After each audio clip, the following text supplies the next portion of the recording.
여기가 호텔인 줄 아세요?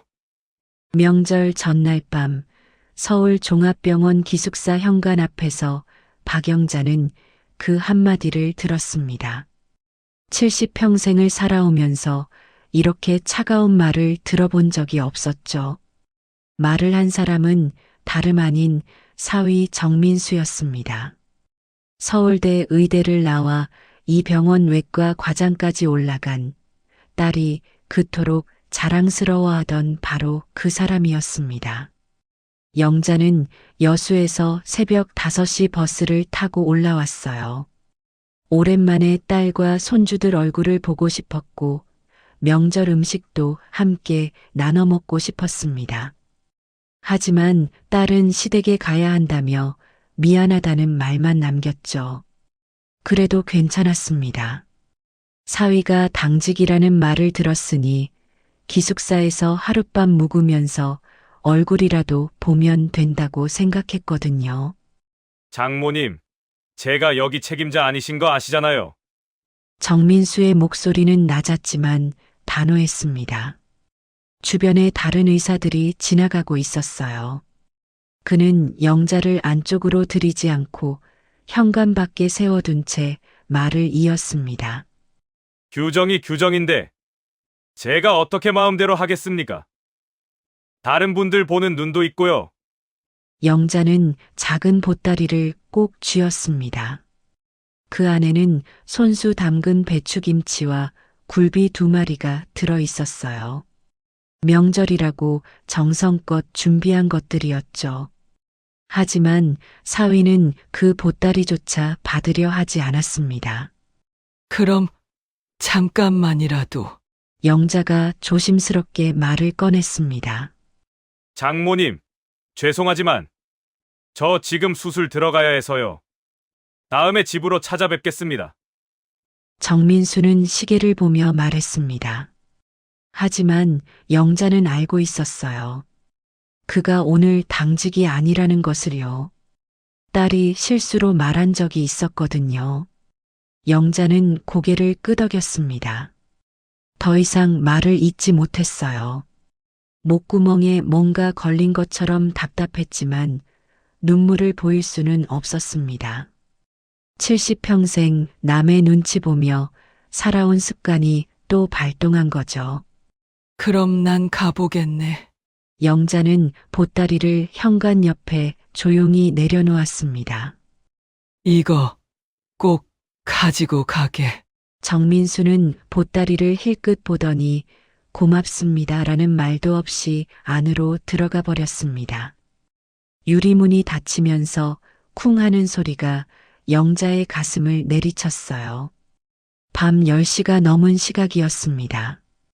영자는 병원 정류장 벤치에 앉아 막차 시간을 확인했어요. 새벽 1시 10분. 아직 2시간도 더 남았습니다. 차가운 바람이 불어왔지만 갈 곳이 없었죠. 찜질방을 가자니 돈이 아까웠고 병원 로비에 들어가 있자니 사위가 다시 나올까봐 두려웠습니다. 그렇게 2시간을 벤치에서 버텼습니다. 지나가는 사람들이 영자를 힐끗힐끗 쳐다봤어요. 누군가는 동정의 눈빛을, 누군가는 무관심한 시선을 보냈습니다. 하지만 영자는 그저 고개를 숙이고 앉아 있을 뿐이었죠. 새벽 1시, 드디어 여수행 버스가 도착했습니다. 영자는 느린 걸음으로 버스에 올라탔어요. 맨 뒷자리에 앉아 창밖을 바라봤습니다. 서울의 불빛들이 점점 멀어졌죠. 그때 영자는 생각했습니다. 내가 뭘 잘못한 걸까? 명절에 딸 보러 온 게 죄가 되나? 하지만 곧 다른 생각이 떠올랐어요. 사위의 그 차가운 눈빛, 마치 자신을 짐처럼 여기는 듯한 그 태도, 그리고 딸조차 엄마보다 시댁을 먼저 챙기는 현실. 영자는 보따리를 무릎에 올려놓고 쓰다듬었습니다. 아무도 받지 않은 김치와 굴비, 정성만 가득한 이 보따리가 갑자기 너무 무겁게 느껴졌어요. 버스가 고속도로에 접어들었습니다. 영자는 눈을 감았죠. 하지만 잠은 오지 않았습니다. 대신 지난 세월들이 주마등처럼 스쳐 지나갔어요. 남편을 잃고 간병인으로 일하며 모은 돈. 그 돈으로 사위가 서울에서 일할 수 있도록 기숙사를 마련해 준 일. 딸의 행복을 위해 모든 걸 내어준 세월들. 그래도 괜찮아. 딸이 행복하면 됐어. 영자는 스스로를 위로했습니다. 하지만 가슴 한구석에서는 뭔가가 무너져 내리는 소리가 들렸어요. 작지만 선명한 금이 가는 소리였습니다. 제2장. 버스는 어둠 속을 달렸습니다. 영자는 창밖을 응시하며 과거를 떠올렸어요. 15년 전 남편 박종삼이 세상을 떠났습니다. 갑작스러운 심근경색이었죠. 장례를 치르고 나니 손에 남은 건 빚더미뿐이었어요. 남편이 사업 실패로 남긴 빚이 5천만 원. 55 나이에 영자는 선택해야 했습니다. 무너지거나 일어서거나. 영자는 일어섰습니다. 병원 간병인 일을 시작했어요. 하루 12시간씩, 때로는 16시간씩 환자들을 돌봤습니다. 기저귀를 갈고 식사를 도와주고 밤새 잠을 설쳐가며 환자의 상태를 살폈죠. 힘든 일이었지만 영자는 불평하지 않았습니다. 오히려 감사했어요. 환자들이 자신을 필요로 한다는 사실이 아직 누군가에게 쓸모 있는 사람이라는 사실이 고마웠거든요. 영자 씨, 우리 어머니 당신만 찾으세요. 보호자들은 영자를 신뢰했습니다. 다른 분들은 안 받으셔도 영자 씨가 오시면 밥을 드세요. 환자들도 영자를 좋아했죠. 그렇게 10년을 일했습니다. 빚을 다 갚고도 돈이 모였어요. 3천만 원. 결코 적지 않은 돈이었습니다. 영자는 그 돈으로 여수에 작은 전셋집을 얻었어요. 그리고 남은 돈은 딸을 위해 아꼈습니다. 딸 정수진이 정민수를 만나 결혼한다고 했을 때 영자는 너무 기뻤습니다. 의사라니. 딸이 평생 안정적으로 살 수 있겠구나 싶었죠. 하지만 문제가 있었어요. 정민수가 서울 종합병원에 발령받았는데 기숙사 경쟁이 치열했던 겁니다. 어머니, 기숙사만 있으면 민수가 병원에서 일하기 훨씬 편할 텐데. 딸이 조심스럽게 말했습니다. 영자는 망설이지 않았어요. 자신이 모은 돈에 대출을 조금 더 받아서 병원 근처에 작은 건물을 매입했습니다. 사실 건물이라고 하기엔 초라했어요. 낡은 2층짜리 빌라였죠.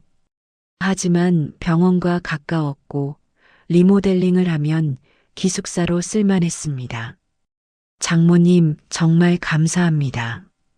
제가 꼭 성공해서 보답하겠습니다. 정민수는 그때 고개를 깊이 숙였습니다.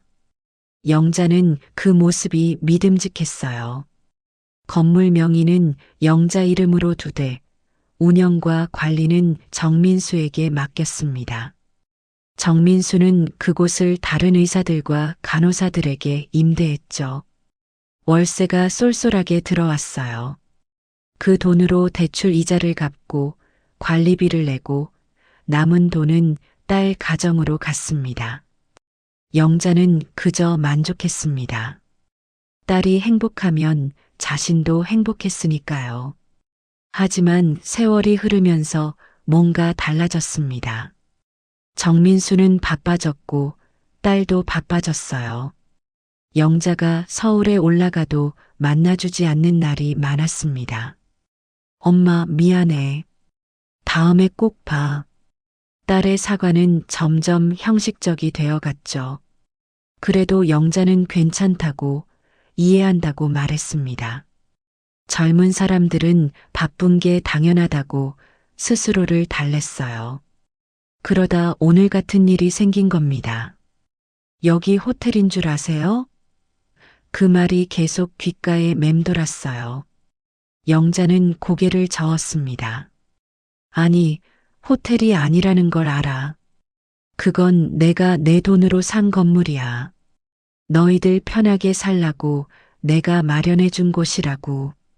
하지만 정민수는 그걸 기억하지 못하는 것 같았습니다. 아니, 기억하고 싶지 않은 걸지도 몰라요. 버스가 천안 휴게소에 멈춰 섰습니다. 사람들이 우르르 내렸지만 영자는 그대로 앉아 있었어요. 움직일 힘도 그럴 마음도 없었습니다. 창밖으로 한 가족이 보였습니다. 아빠가 할머니의 팔을 부축하고 엄마가 짐을 들고 아이들이 제잘거리며 함께 걷고 있었어요. 평범한 명절 풍경이었죠. 영자는 그 모습을 보며 생각했습니다. 나도 저런 대접을 받고 싶었던 건가? 아니, 대접까지는 바라지 않았어요. 그저 짐이 되지 않고 싶었을 뿐입니다. 그저 따뜻한 말 한마디를 듣고 싶었을 뿐이에요. 효자사위라고 믿었는데 영자는 쓴웃음을 지었습니다. 결혼식 날 정민수가 한 말이 떠올랐어요. 장모님을 제 어머니처럼 모시겠습니다. 그땐 진심인 줄 알았습니다. 하지만 지금 생각해보니 그저 결혼식장에서 하는 형식적인 말이었던 거죠. 배신감이 밀려왔습니다. 하지만 영자는 그 감정을 애써 눌렀어요. 내가 너무 예민한 건가? 한 번의 실수로 사람을 판단하면 안 되지. 스스로를 타이르며 영자는 다시 눈을 감았습니다. 하지만 가슴속 어딘가에서는 작은 목소리가 들려왔어요. 이대로는 안 돼. 이대로 살 수는 없어. 영자는 그 목소리를 외면했습니다. 아직은 그럴 용기가 없었거든요. 천안 휴게소에서 버스가 다시 출발했습니다. 하지만 영자는 화장실에 가고 싶었어요. 참았지만 계속 불편했습니다. 결국 다음 휴게소에서 버스가 멈췄을 때 영자는 천천히 일어났습니다. 새벽 3시 휴게소는 한산했어요. 몇몇 사람들만이 졸린 눈으로 돌아다니고 있었습니다. 영자는 화장실로 향했어요. 형광등 불빛 아래 거울에 비친 자신의 얼굴을 보았습니다. 순간 영자는 멈춰 섰어요. 주름투성이 얼굴, 푹 꺼진 눈, 힘없이 처진 어깨. 거울 속 여자는 너무 늙어 보였습니다. 70이면 아직 젊은 편이라고 생각했는데 거울 속 모습은 80은 되어 보였어요. 이게 나야? 영자는 거울에 손을 가져다 댔습니다. 차가운 유리 표면이 손바닥에 닿았어요. 그때 옆에서 한 젊은 여자가 들어왔습니다. 세면대에서 손을 씻더니 거울을 보며 화장을 고쳤어요. 립스틱을 바르고 머리카락을 정리하며 자신을 가꾸는 모습이었습니다. 영자는 그 모습을 보며 깨달았습니다. 나는 언제부터 나 자신을 돌보지 않았지?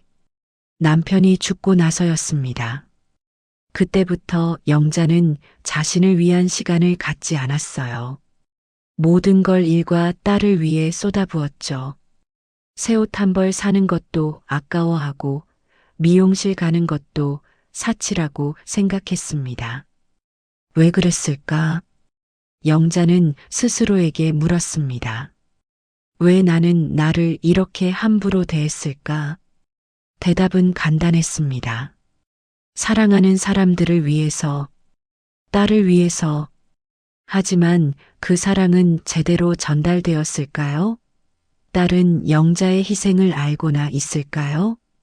아니, 알고 있을 겁니다. 하지만 당연하게 여기고 있는 거죠. 엄마니까. 엄마는 희생하는 게 당연하다고 생각하는 겁니다. 영자는 거울 속 자신의 눈을 똑바로 쳐다봤어요. 그리고 작게 속삭였습니다. 이대로는 안 돼. 목소리는 작았지만 단호했습니다. 70평생 처음으로 영자는 자기 자신을 위한 결정을 내리기로 마음먹었어요. 내 권리를 찾아야 해. 영자는 생각했습니다. 기숙사 건물. 그건 분명 영자의 이름으로 되어 있었어요. 정민수에게 운영을 맡긴 것뿐 소유권은 여전히 영자에게 있었습니다. 회수할 수 있어. 영자는 깨달았습니다. 내가 준 건 내가 가져갈 수 있어. 하지만 곧 두려움이 밀려왔어요. 딸이 뭐라고 할까? 사위가 원망하겠지. 손주들이 할머니를 나쁜 사람으로 생각하면 어떡하지? 영자는 고개를 저었습니다. 그런 생각들이 자신을 지금까지 묶어두었던 거예요. 다른 사람의 시선, 다른 사람의 평가, 그런 것들 때문에 영자는 자신의 인생을 살지 못했습니다. 이제는 달라야 해. 영자는 결심했습니다. 내 남은 인생은 나를 위해 살 거야. 거울 속 여자가 조금 달라 보였습니다. 여전히 주름투성이었지만 눈빛만은 달랐어요. 흐릿하던 눈에 작은 불씨가 타오르기 시작했습니다. 영자는 세면대에서 찬물로 얼굴을 씻었습니다. 차가운 물이 뺨을 타고 흘러내렸어요. 정신이 또렷해졌습니다. 내일 당장 변호사 사무실에 가자. 영자는 계획을 세웠습니다. 내 권리가 뭔지, 어떻게 찾을 수 있는지 알아보자. 화장실을 나서는 영자의 걸음은 들어올 때와 달랐습니다. 조금 더 빨랐고 조금 더 힘이 있었어요. 버스로 돌아가는 길에 편의점에 들렀습니다. 영자는 따뜻한 옥수수차 한 잔을 샀어요. 그리고 유리창 앞에 서서 천천히 마셨습니다. 동쪽 하늘이 조금씩 밝아지고 있었어요. 아직 해가 뜨지는 않았지만 어둠은 물러가고 있었습니다. 영자는 그 모습을 보며 생각했습니다. 나도 이제 새로운 아침을 맞이할 거야. 차가운 한마디에 무너졌던 마음. 되새김의 밤 동안 쌓였던 배신감. 그 모든 것이 이제 변화의 씨앗이 되었습니다. 영자는 마지막 한 모금을 마시고 버스로 돌아갔어요. 이제 여수까지 2시간. 집에 도착하면 새로운 삶이 시작될 겁니다. 창밖으로 새벽빛이 퍼져갔습니다. 영자는 그 빛을 보며 미소 지었어요. 오랜만에 짓는 진심 어린 미소였습니다. 여수에 도착한 건 아침 7시였습니다. 영자는 집에 들르지 않고 곧장 시내로 향했어요.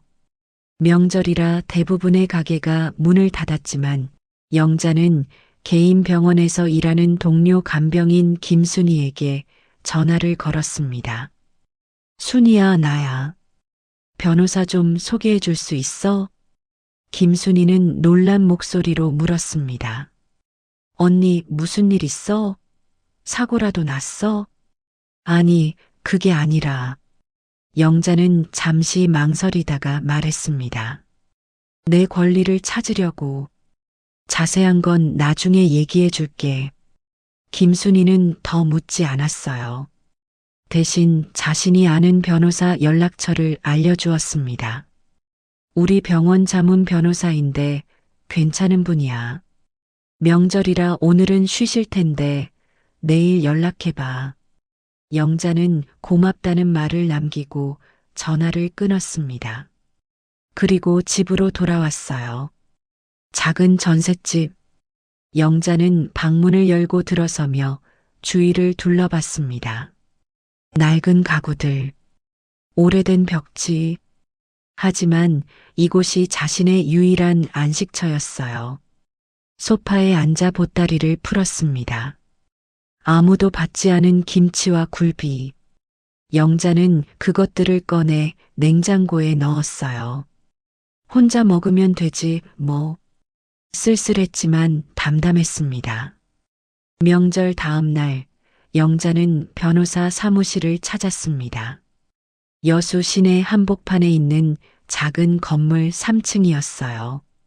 법무법인 정이라는 간판이 붙어 있었습니다. 문을 열고 들어서니 젊은 변호사가 맞이했습니다. 어서 오세요. 김순희 씨 소개로 오셨다고요? 네, 박영자입니다. 영자는 공손하게 인사했어요. 변호사는 이강민이라고 자신을 소개했습니다. 30대 후반으로 보이는 차분한 인상의 남자였어요. 편하게 앉으세요. 무슨 일로 오셨는지 말씀해 주시겠어요? 영자는 천천히 이야기를 시작했습니다. 남편이 세상을 떠난 일, 간병인으로 일하며 모은 돈, 딸의 결혼, 사위를 위해 마련한 기숙사 건물, 그리고 며칠 전 서울에서 겪은 모욕. 이야기를 하는 동안 영자의 목소리는 떨렸습니다. 하지만 눈물은 보이지 않았어요. 울 만큼 울었으니까. 이제는 행동할 시간이었습니다. 이강민 변호사는 조용히 듣고 있었습니다. 영자의 이야기가 끝나자 그는 몇 가지 질문을 했어요. 건물 명의가 어르신 이름으로 되어 있다고 하셨죠? 네, 제 이름이에요. 운영권을 사위분께 넘긴 계약서 같은 건 있으신가요? 영자는 고개를 저었습니다. 그냥 말로만 했어요. 민수가 관리하고 나는 소유주로만 있기로. 이강민은 고개를 끄덕였습니다. 그럼 법적으로는 문제 없습니다. 건물이 어르신 소유라면 운영권을 회수하실 수 있어요. 정말요? 영자는 믿기지 않는다는 듯 물었습니다. 네. 다만 절차가 필요합니다. 이강민은 종이에 뭔가를 적으며 설명했어요. 먼저 사위분께 내용 증명을 보내야 합니다. 운영권 회수 의사를 명확히 밝히는 거죠. 그 후 일정 기간을 두고 협의가 안 되면 법적 절차를 밟는 겁니다. 그럼 시간이 오래 걸리나요? 빠르면 한 달, 길면 석 달 정도 걸릴 수 있습니다. 하지만 명의가 어르신 거라면 결과는 어르신께 유리할 겁니다. 영자는 안도의 한숨을 쉬었습니다. 할 수 있어. 내가 할 수 있어. 그런데 이강민은 조심스럽게 말을 이었습니다. 가족관계가 있으시니 먼저 대화로 풀어보시는 게 어떨까요? 법적 절차는 최후의 수단으로 남겨두시고요. 영자는 고개를 저었습니다. 대화는 안 될 것 같아요. 이미 여러 번 무시당했거든요. 그렇군요. 이강민은 더 이상 권유하지 않았습니다. 대신 서류를 준비하기 시작했어요. 그럼 내용 증명부터 준비하겠습니다. 며칠 안에 발송할 수 있을 거예요. 영자는 고개를 끄덕였습니다. 감사합니다, 변호사님. 천만에요. 어르신, 용기 내셔서 다행입니다. 당신의 권리를 찾는 건 당연한 일이에요. 사무실을 나서는 영자의 발걸음은 가벼웠습니다. 오랜만에 느끼는 해방감이었어요. 누군가 자신의 편이 되어준다는 사실, 자신이 틀리지 않았다는 확인, 그것만으로도 충분했습니다. 집으로 돌아오는 길에 영자는 시장에 들렀어요. 명절이 지나 장을 보는 사람들로 붐볐습니다. 영자는 신선한 채소와 고등어 몇 마리를 샀어요. 나를 위해 밥을 해 먹어야지. 오랜만에 자신을 위한 소비였습니다. 그날 저녁 영자는 혼자 식사를 했습니다. 된장찌개와 고등어구이. 소박한 식사였지만 마음은 풍족했어요. 식사를 마치고 영자는 전화기를 바라봤습니다. 딸에게서 연락이 없었어요. 명절이 지났는데도 안부 전화 한 통 없었습니다. 괜찮아. 영자는 스스로를 다독였습니다. 이제는 기대하지 않을 거야. 그날 밤 영자는 오랜만에 깊이 잠들었습니다. 불안하지 않았어요. 오히려 평온했습니다. 무언가를 결정했다는 사실이 행동에 옮기기 시작했다는 사실이 마음을 편하게 했습니다. 사흘 후 이강민 변호사에게서 연락이 왔습니다. 내용 증명 발송했습니다. 일주일 안에 사위분께 도착할 거예요. 고맙습니다. 영자는 짧게 답했습니다. 전화를 끊고 영자는 창밖을 바라봤어요. 겨울 하늘이 맑았습니다. 구름 한 점 없는 투명한 하늘이었죠. 이제 시작이야. 영자는 중얼거렸습니다. 내 인생의 새로운 시작. 고요 속의 전쟁. 그것은 조용히 하지만 확실하게 시작되었습니다. 영자는 더 이상 무기력한 노인이 아니었어요. 자신의 권리를 찾기 위해 싸우는 당당한 여성이었습니다. 며칠 후 딸 정수진에게서 전화가 왔습니다. 목소리가 떨리고 있었어요. 엄마, 이게 무슨 일이야? 민수 오빠가 변호사 편지를 받았다는데? 영자는 침착하게 답했습니다. 그래, 내가 보낸 거야. 왜 그런 거야, 엄마? 딸의 목소리에는 당황과 분노가 섞여 있었습니다. 수진아, 영자는 천천히 말했어요. 엄마도 생각할 시간이 필요했어. 그날 일 너도 알고 있었잖니. 그건 오빠가 바빠서 그랬던 거잖아. 엄마가 왜 그렇게까지 해? 바빠서? 영자의 목소리가 조금 높아졌습니다. 수진아, 엄마는 명절에 딸 보러 간 거야. 하룻밤 묵자는 게 그렇게 큰 요구였니? 딸은 말을 잇지 못했습니다. 침묵이 흘렀어요. 엄마, 미안해. 결국 딸이 작게 말했습니다. 미안하다는 말은 이제 필요 없어. 영자는 단호하게 말했어요. 엄마는 결정했어. 기숙사 운영권을 회수할 거야. 엄마, 그럼 우리는 어떻게 해? 딸의 목소리에 절박함이 묻어났습니다. 그 월세로 애들 학원비 내고 있는 거 알잖아. 그건 영자는 말을 멈췄습니다. 하지만 곧 단단히 마음을 먹었어요. 그건 내 남편이 벌어서 해결해야 할 일이야. 엄마 돈으로 계속 의존할 수는 없어. 엄마, 딸이 소리쳤습니다. 엄마가 언제 이렇게 이기적이었어? 그 말에 영자는 웃음이 나왔습니다. 쓸쓸한 웃음이었어요. 이기적이라. 그래, 엄마가 이기적이야. 70평생 처음으로 엄마 자신을 위해 사는 게 이기적이라면 이기적인 거지. 딸은 울먹이며 전화를 끊었습니다. 영자는 전화기를 내려놓고 가슴을 쓸어내렸어요. 아팠습니다. 딸과 싸우는 게 이렇게 아픈 일인지 몰랐어요. 하지만 돌아갈 수는 없었습니다. 이미 첫 발을 내디뎠으니까. 이제는 앞으로 나아가는 수밖에 없었습니다. 영자는 창밖을 바라봤습니다. 겨울 해가 서쪽으로 기울고 있었어요. 하루가 또 저물어 갔습니다. 하지만 영자의 새로운 삶은 이제 막 시작되고 있었습니다. 내용 증명이 발송되고 2주일이 지났습니다. 정민수 측에서는 아무런 답변이 없었어요. 침묵으로 일관하는 것 같았습니다. 아마도 영자가 포기하기를 바라는 거겠죠. 하지만 영자는 포기하지 않았습니다. 오히려 더 단단해졌어요. 이강민 변호사와 상의한 끝에 영자는 결정적인 한 수를 두기로 했습니다.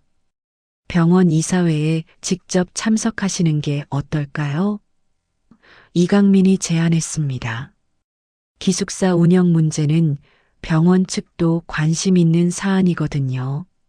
공개적으로 의사를 밝히시면 사위분도 무시할 수 없을 겁니다.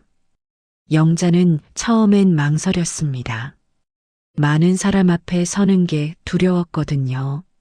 하지만 곧 마음을 고쳐먹었어요. 이제 숨을 필요가 없어. 당당하게 내 권리를 주장하면 돼. 이강민은 병원 측에 연락을 취했습니다. 건물 소유주인 박영자 씨가 이사회에 참석하고 싶다는 의사를 밝혔어요. 병원 측은 당황했지만 거부할 명분이 없었습니다. 기숙사 문제는 병원 운영과도 관련이 있었으니까요. 이사회가 열리는 날, 영자는 여수에서 새벽 첫 차를 타고 서울로 올라갔습니다. 이번에는 혼자가 아니었어요. 이강민 변호사가 동행했습니다. 긴장되시죠? 이강민이 물었습니다. 네, 떨려요.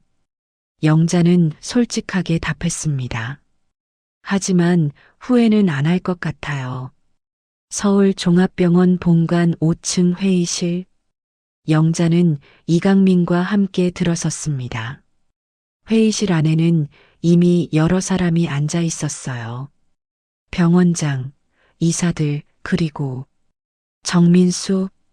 정민수는 영자를 보자 얼굴이 굳었습니다. 예상하지 못한 상황이었던 거죠. 그는 재빨리 자리에서 일어나 다가왔어요. 장모님, 이게 무슨... 그의 목소리는 낮았지만 날카로웠습니다. 정 과장님, 회의 시작하겠습니다. 자리에 앉아주세요. 병원장이 끼어들었습니다. 정민수는 할 수 없이 자리로 돌아갔어요. 영자와 이강민은 준비된 자리에 앉았습니다. 병원장이 회의를 시작했습니다. 오늘은 특별히 기숙사 건물 소유주이신 박영자 씨께서 참석하셨습니다. 중요한 말씀이 있으시다고 들었는데 들어보도록 하겠습니다. 영자는 천천히 일어섰습니다. 손이 떨렸지만 목소리는 또렷했어요. 안녕하십니까? 저는 박영자입니다. 영자는 회의실을 둘러봤습니다. 모두가 자신을 주목하고 있었어요. 여러분께서 사용하고 계신 기숙사 건물의 소유주입니다. 사람들이 웅성거리기 시작했습니다. 영자는 계속 말을 이었어요. 저는 15년 전 제 사위인 정민수 과장님이 이 병원에서 일하실 수 있도록 그 건물을 마련했습니다. 제가 간병인으로 일하며 모은 돈으로요. 정민수의 얼굴이 창백해졌습니다. 동료들이 그를 힐끗힐끗 쳐다봤어요. 운영은 사위에게 맡겼습니다. 하지만 명의는 제 이름으로 되어 있습니다. 영자는 서류 한 장을 꺼내 들었어요. 등기부등본이었습니다. 이게 그 증거입니다. 병원장이 서류를 받아 확인했습니다. 고개를 끄덕이며 다른 이사들에게 돌렸어요. 그런데 영자의 목소리가 조금 떨렸습니다. 하지만 멈추지 않았어요. 최근 저는 사위로부터 모욕적인 대우를 받았습니다. 명절에 하룻밤 묵고 싶다는 말에 사위는 이렇게 말했습니다. 여기 호텔인 줄 아세요? 회의실이 조용해졌습니다. 모두가 숨을 죽이고 있었어요. 제가 마련한 건물에서 제 돈으로 운영되는 기숙사에서 저는 짐 취급을 받았습니다. 영자의 목소리에 감정이 실렸습니다. 그래서 결심했습니다. 이 건물의 운영권을 오늘부로 철회하겠습니다. 회의실이 술렁였습니다. 정민수가 벌떡 일어났어요. 장모님, 이건 너무합니다. 사적인 일을 공개석상에서. 사적인 일? 영자가 정민수를 똑바로 쳐다봤습니다.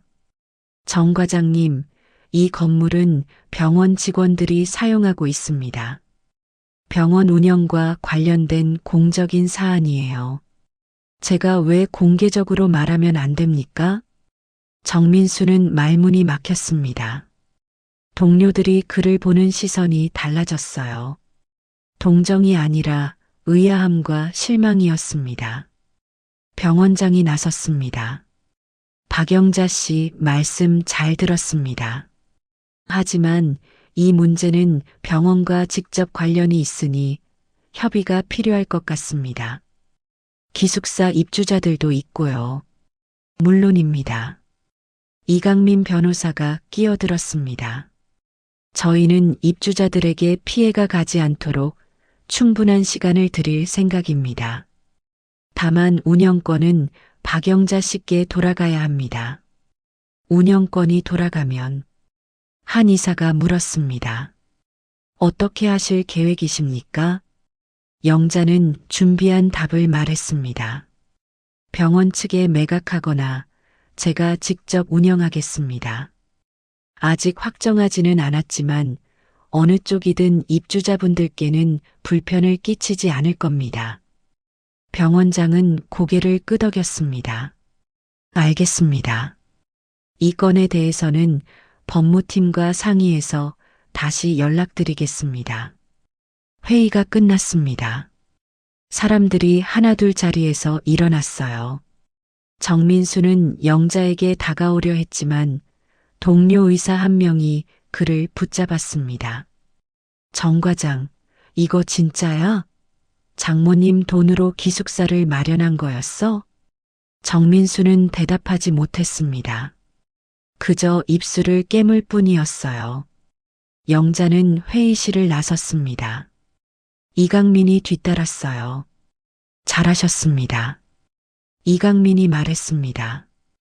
이제 병원 측도 무시할 수 없을 겁니다. 영자는 고개를 끄덕였습니다. 떨렸지만 후회는 없었어요. 오히려 시원했습니다. 오랫동안 가슴속에 담아두었던 말들을 드디어 꺼낸 기분이었으니까요. 복도를 걷는데 뒤에서 정민수의 목소리가 들렸습니다. 장모님, 영자는 멈춰섰습니다. 돌아보니 정민수가 숨을 헐떡이며 서 있었어요. 장모님, 이건 너무 하시는 겁니다. 제 체면이 어떻게 됩니까? 영자는 차갑게 답했습니다.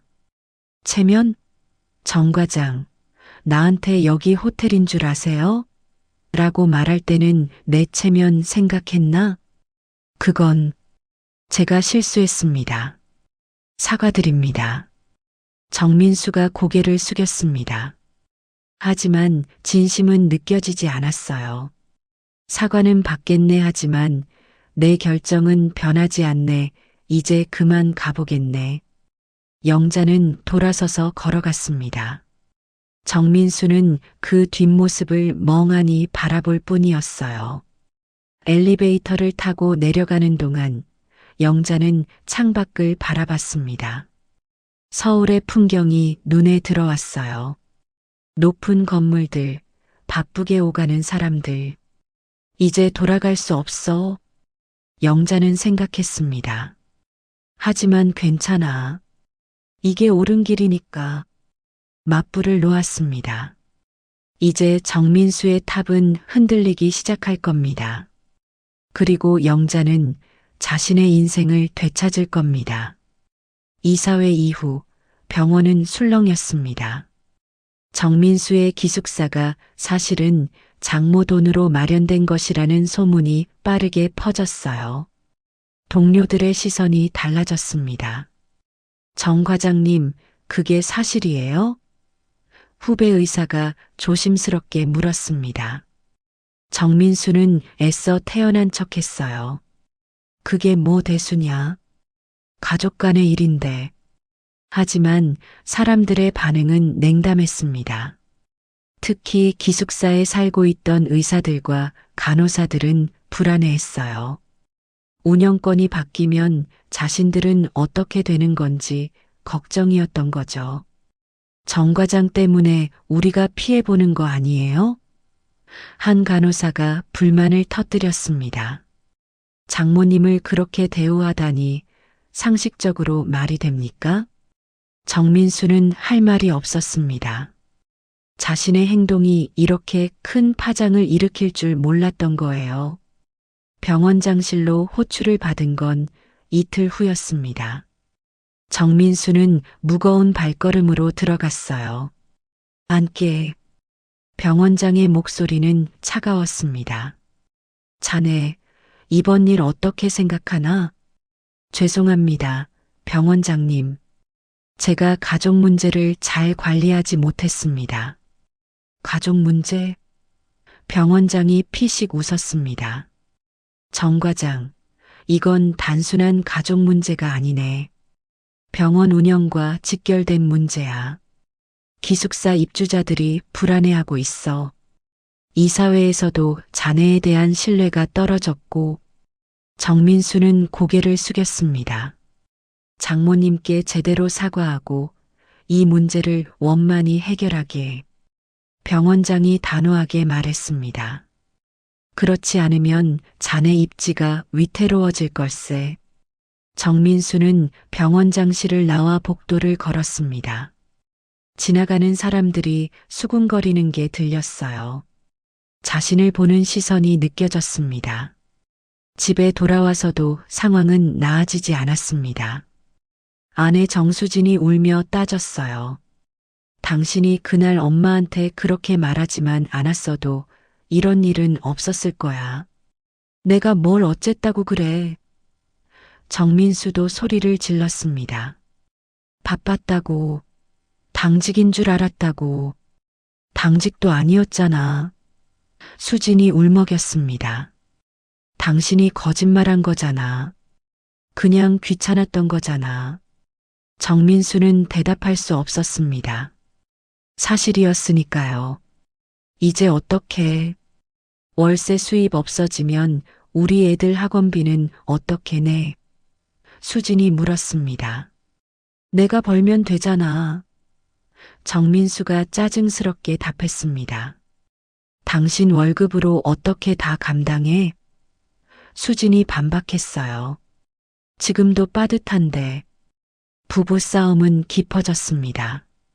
아이들은 방에서 그 소리를 들으며 울고 있었어요. 며칠 후 영자에게서 전화가 왔습니다. 정민수는 받고 싶지 않았지만 수진이 강요했어요. 여보세요. 정민수의 목소리는 무기력했습니다. 병원 측과 협의하고 기숙사는 병원에 매각하기로 했네. 그래요.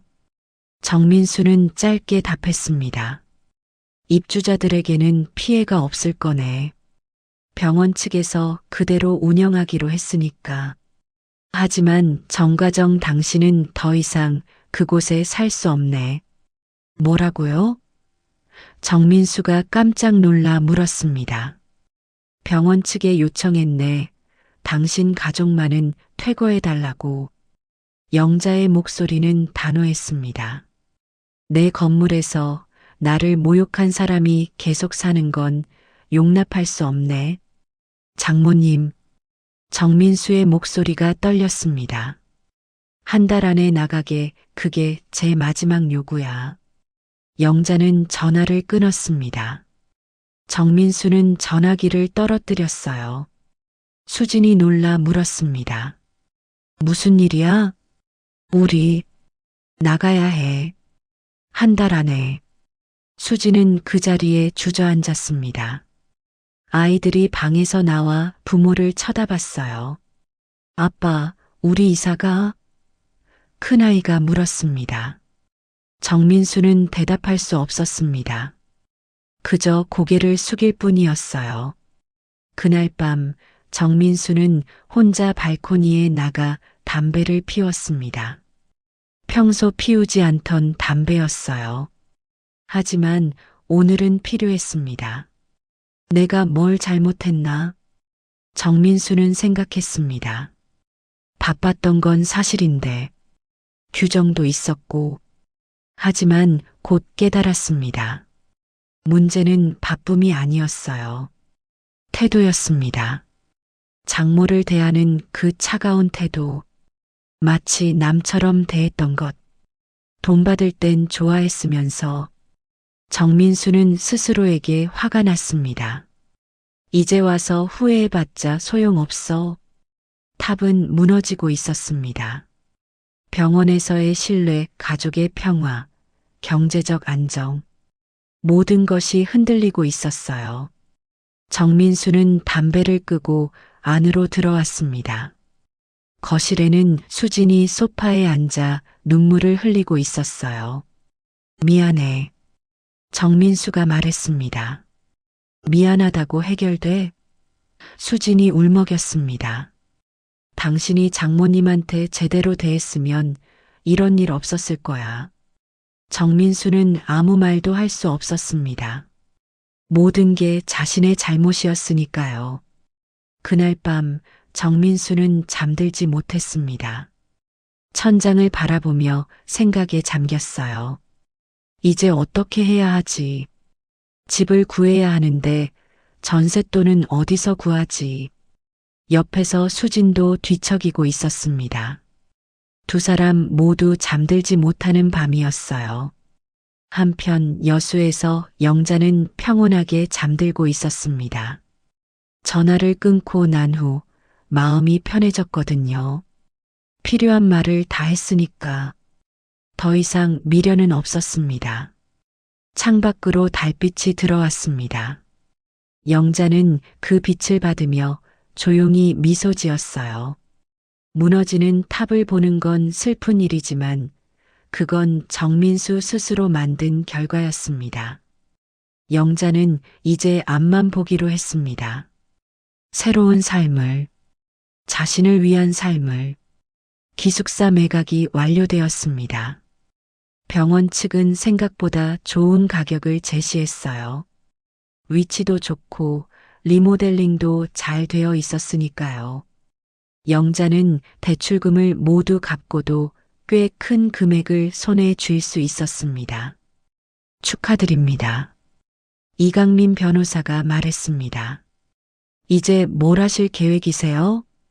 영자는 잠시 생각에 잠겼습니다. 그동안 많은 고민을 했어요.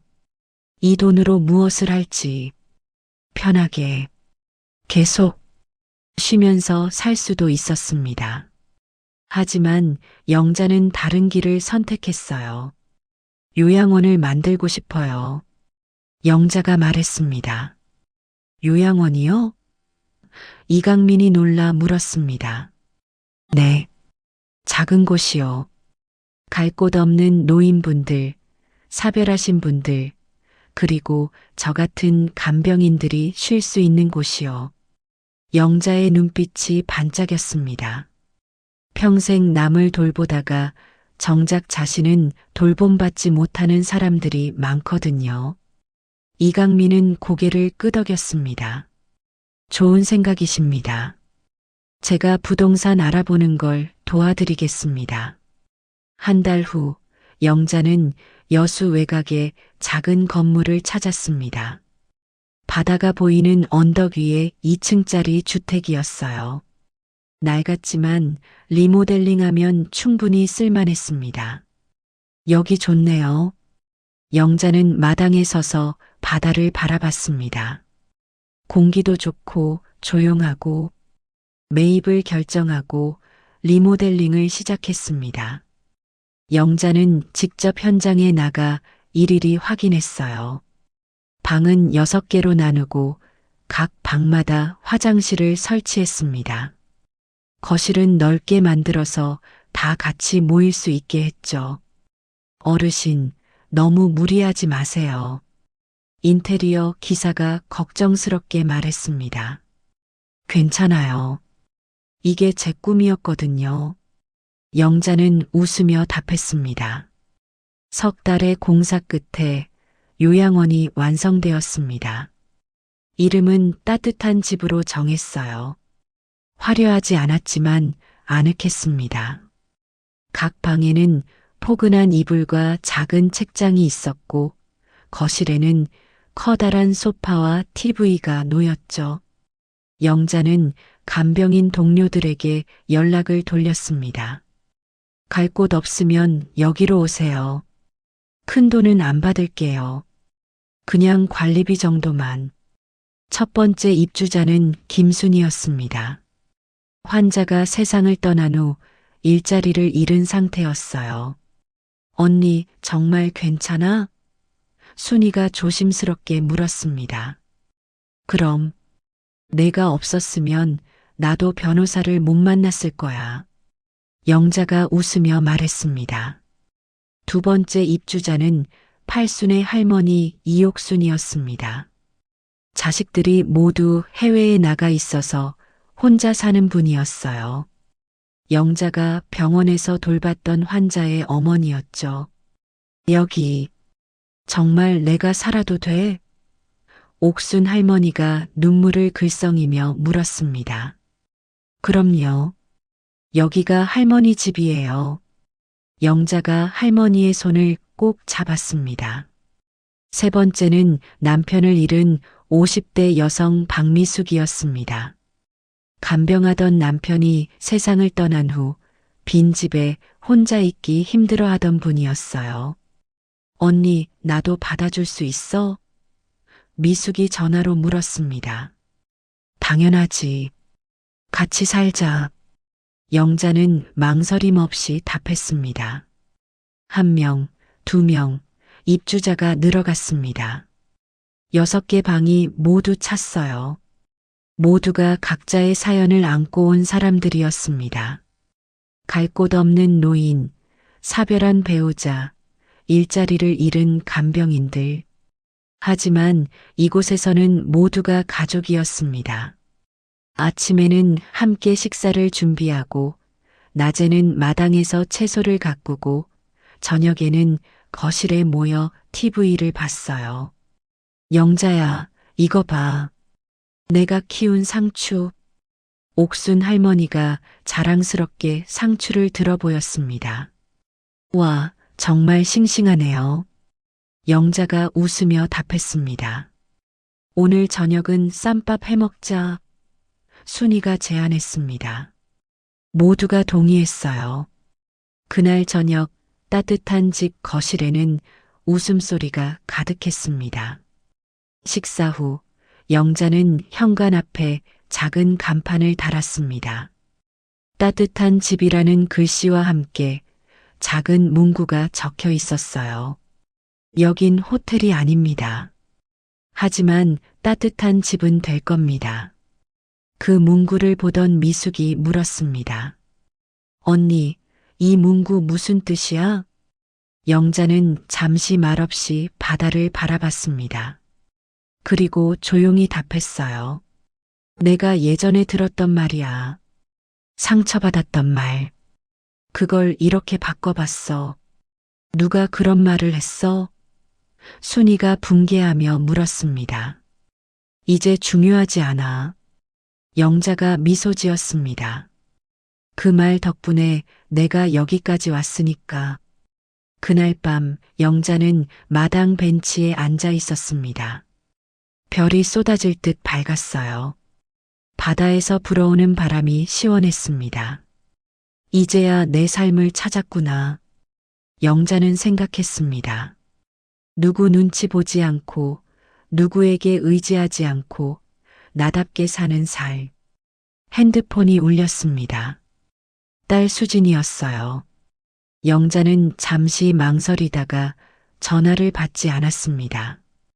아직은 받고 싶지 않았어요. 상처가 아물려면 시간이 필요했으니까요.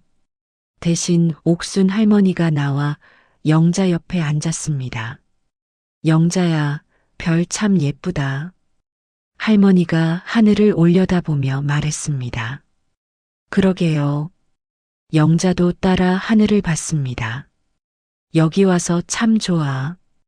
혼자 있을 땐 무서웠는데 이제 안 무서워. 할머니가 영자의 손을 잡았습니다. 저도 좋아요, 할머니. 영자가 할머니 손을 꼭 쥐었습니다. 두 사람은 말없이 별을 바라봤습니다. 같이 있어서 따뜻했어요. 외롭지 않았습니다. 안에서 순이가 불렀습니다. 언니들, 차 끓였어. 들어와. 영자와 옥순 할머니는 일어나 안으로 들어갔습니다. 거실에는 모두가 모여 있었어요. 따뜻한 차를 마시며 오늘 있었던 일들을 나눴습니다. 내일 뭐 할까? 미숙이 물었습니다. 시장 가자. 김장 준비해야지. 영자가 답했습니다. 오, 좋아. 나 배추 고르는 거 자신 있어. 순이가 손을 들었습니다. 모두가 웃었습니다. 평범한 대화였지만 행복했어요. 이곳에서는 누구도 짐이 아니었습니다. 누구도 환대받지 못하는 사람이 없었어요. 모두가 서로를 돌보고 서로에게 의지했습니다. 영자는 그 모습을 보며 생각했습니다. 이게 진짜 가족이구나. 피가 아니라 마음으로 이어진 가족. 그날 밤 모두가 각자의 방으로 돌아갔습니다. 영자는 창문을 열고 밤바람을 맞았어요. 상쾌했습니다. 고마워. 영자는 누구에게랄 것 없이 속삭였습니다. 이 모든 일들이 나를 여기까지 데려왔어. 고통도 배신도 모두 의미가 있었어. 영자는 침대에 누웠습니다. 포근한 이불을 덮고 눈을 감았어요. 오랜만에 편안한 잠이었습니다. 새로운 보금자리, 따뜻한 집. 영자는 이제 진정한 집을 찾았습니다. 석 달이 흘렀습니다. 따뜻한 집은 이제 여수에서 소문난 곳이 되었어요. 갈 곳 없는 노인들, 혼자 사는 어르신들, 힘든 간병인들이 찾아왔습니다. 방은 이미 다 찼지만 영자는 낮 시간만이라도 머물 수 있게 거실을 개방했어요. 여기 오면 밥도 먹고 쉬다 가세요. 영자는 찾아오는 사람들을 환대했습니다. 지역 신문에서 취재를 나왔어요. 70 노인이 만든 공동체, 따뜻한 집이라는 제목의 기사가 실렸습니다. 기사에는 영자의 사연과 요양원의 취지가 담겨 있었죠. 기사가 나간 후 여러 곳에서 연락이 왔습니다.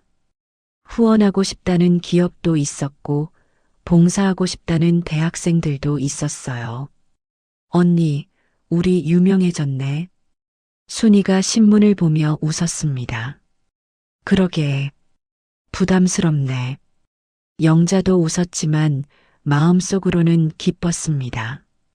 자신이 만든 이 작은 공간이 누군가에게 의미 있는 곳이 되었다는 게 뿌듯했어요.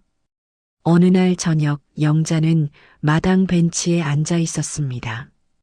요즘 자주 하는 일이었어요. 별을 보며 하루를 정리하는 시간이었죠. 옥순 할머니가 담요를 들고 나왔습니다.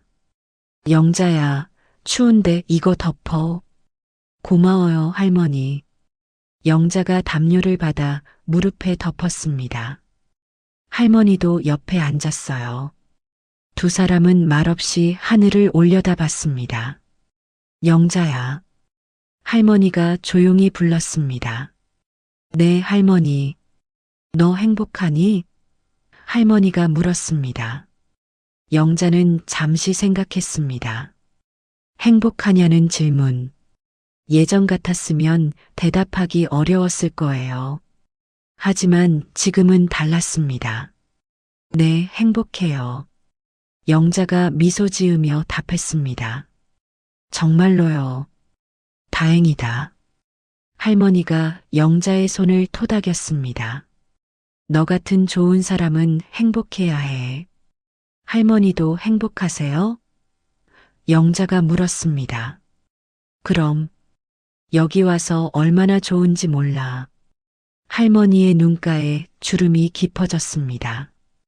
혼자 있을 땐 하루하루가 너무 길었는데 이제는 하루가 짧아. 같이 있으니까. 영자는 할머니를 꼭 안아주었습니다. 할머니도 영자를 안았어요. 따뜻했습니다. 그때 영자의 핸드폰이 울렸습니다. 화면을 보니 딸 수진이었어요. 석 달 동안 계속 전화가 왔지만 영자는 한 번도 받지 않았습니다. 할머니가 물었습니다. 안 받아? 영자는 고개를 저었습니다. 아직은요. 언젠가는 받아야지. 할머니가 조심스럽게 말했습니다. 그래도 내 딸인데. 알아요. 영자가 한숨을 쉬었습니다. 하지만 아직은 준비가 안 됐어요. 상처가 아직 아물지 않았거든요. 할머니는 더 말하지 않았습니다. 대신 영자의 등을 토닥여줬어요. 전화는 끊겼습니다. 하지만 곧 문자가 왔어요. 영자는 망설이다가 문자를 열어봤습니다. 엄마, 미안해.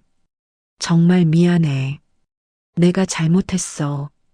한 번만 만나줘. 제발.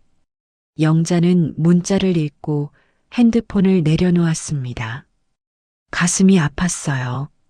하지만 흔들리지 않았습니다. 아직은 아니야. 영자는 생각했습니다. 내가 완전히 회복될 때까지는. 별이 더 밝게 빛났습니다. 영자는 하늘을 올려다보며 조용히 말했어요. 이제야 내 삶을 되찾았구나. 누구 눈치 보지 않고 나답게. 그 말은 선언이었습니다.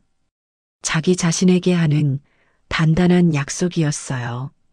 할머니가 물었습니다. 뭐라고 했어? 아무것도 아니에요. 영자가 웃으며 답했습니다. 안에서 순이가 또 불렀습니다. 언니들, 호떡 구웠어. 얼른 들어와. 영자와 할머니는 일어나 안으로 들어갔습니다. 거실에는 따뜻한 호떡 냄새가 가득했어요. 모두가 모여 앉아 호떡을 나눠 먹었습니다. 이거 맛있다. 미숙이 감탄하며 말했습니다. 그치? 내가 만든 거야.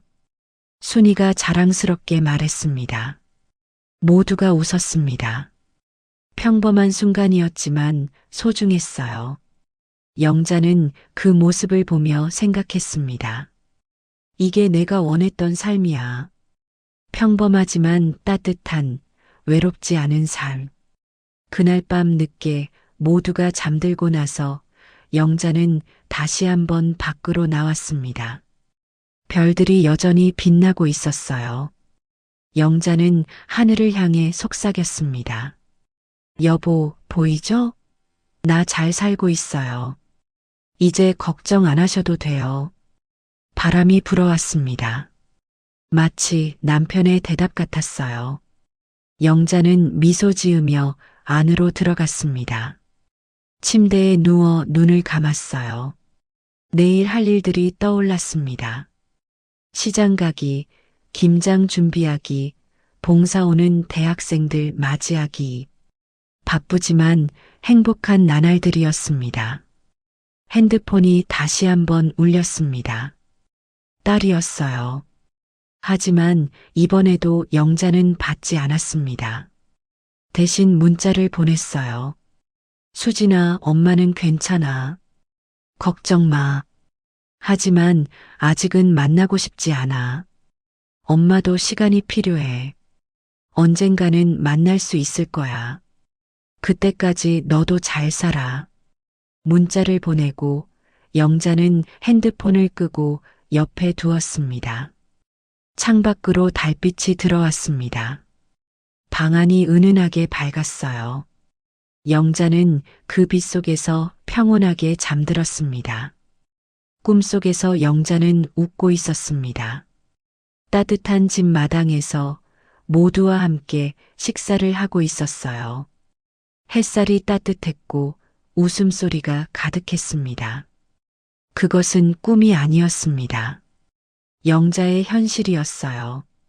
70평생 영자는 드디어 자기 자신을 위한 삶을 살기 시작했습니다. 누구의 엄마도 누구의 장모도 아닌 박영자로서의 삶. 별빛 아래에서 영자는 선언했습니다.